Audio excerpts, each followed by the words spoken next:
జలుబు, తలనొప్పి, ఒళ్ళనొప్పుల నుండి తక్షణ ఉపశమనం. శాస్త్రి బామ్, మీ కుటుంబ ఆరోగ్య రక్ష. విచ్చేసిన మన నూజివీడు మండలం పాత్రికేయులందరికీ నా నమస్కారాలు.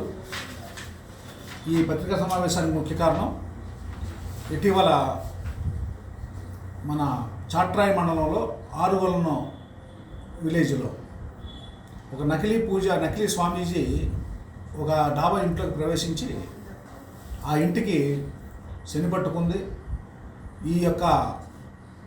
ఆ శని వల్ల ఆ యొక్క అల్లుడు గారు చనిపోతారు, ఆ ఇంటికి ఉన్న అల్లుడు గారు చనిపోతారు, అలాగే పిల్లాడు కూడా చనిపోయే అవకాశం ఉందని చెప్పి ఆ యొక్క లోపల ఉన్న మహిళల్ని భయపెట్టి ఇది కనకదుర్గమ్మ తల్లి యొక్క యంత్రాలు పెట్టి పూజ చేస్తే దానివల్ల వాళ్ళకి ఆ యొక్క అపాయం తప్పుతుందని, ఆ ఫ్యామిలీ సురక్షితంగా ఉంటుందని చెప్పి మాయమాటలు చెప్పి వాళ్ళ దగ్గర నుంచి 61,000 రూపాయలు తీసుకొని మళ్ళీ అక్కడి నుంచి ఉడాయించడం జరిగింది.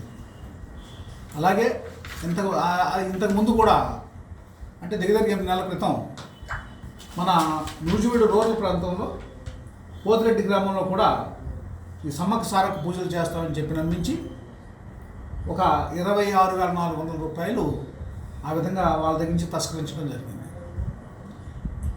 ఈ ఎవరు ఏమిటి ఇతను అనేది ఈ 2 కేసులు కట్టడం జరిగింది.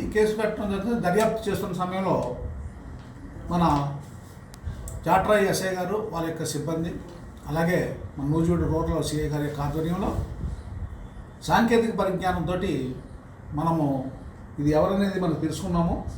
ఇతను మీ ఎదురుగుండా కనబడుతున్న ఇతనితో ఈ వ్యక్తి ముద్దాయి తోరపాటి బాలయ్య, తండ్రి పేరు కొండయ్య, వయసు 37 సంవత్సరాలు, బుడగజంగాలు, పెరియగూడెం పంచాయతీ అండి. ఇతని అశ్వారావుపేట గ్రామం మరియు మన భద్రాద్రి కొత్తగూడెం తెలంగాణ ప్రాంతం అన్నమాట. ఇతను ఎక్కువగా ఏంటంటే ఈ సత్తుపల్లి, అశ్వారావుపేట, నూజివీడు, చాట్రాయి ఈ మండలం, ముస్లిం మండలాలు ఎక్కువగా తిరుగుతూ ఉంటాడు. తిరిగి ఇలాంటి పనులు చేస్తూ ఉంటాడు. దాని మీద ఏంటంటే మనకు తెలిసి 2 కేసులు రిజిస్టర్ అయినాయి ప్రజలు ఇచ్చిన రిపోర్ట్ మీద. దాని మీద ఈరోజు మన చాట్రాయి ఎస్ఐ గారు ఇతన్ని అరెస్ట్ చేయడం జరిగింది.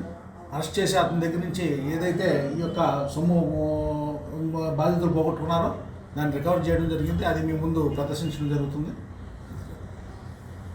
దీనికి ఈ యొక్క సమావేశానికి ముఖ్య కారణం ఏంటంటే ఎవరైనా సరే మేము పూజలు చేస్తాము, ఇలా చేస్తాము, అలా చేస్తామని చెప్పి మన యొక్క రూరల్ ప్రాంతంలో ప్రజల్ని నమ్మించి వాళ్ళ దగ్గర నుంచి మరి సొమ్ము కాజేయడం అనేది జరుగుతూ ఉంటుంది. ఇది తరచుగా మనం చూస్తున్నాము. అలాంటి వాటిని నమ్మకూడదని, ఎటువంటి పరిస్థితుల్లోనూ అలాంటి వాళ్ళ యొక్క ఏమైనా వచ్చి గ్రామాల్లో తిరుగుతూ ఉంటుంటే వాళ్ళ యొక్క సమాచారాన్ని పోలీసులకు ఇమ్మీడియట్గా మీరు ఇస్తారని చెప్పి ప్రజలు నేను కోరుకుంటున్నాను.